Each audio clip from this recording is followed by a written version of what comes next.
जाजपुर जिला जेनापुर थाना अंतर्गत रेखीदेईपुर ग्राम रे जने वृद्धा को जंगली बार्हा आक्रमण करने फड़े परिवार पक्षर गुरुतर अवस्था धर्मशाला गोष्ठी स्वास्थ्य केन्द्र भर्ती करा जाइतला।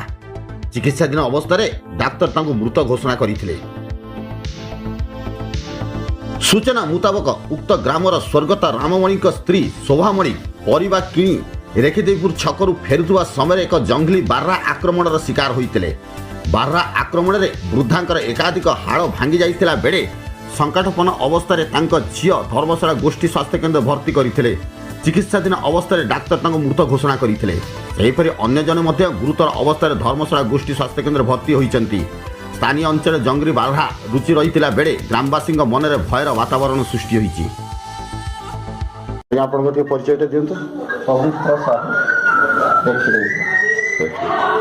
ठीक है आज्ञा ठीक कहतु कौन केमी बार अटैक कला?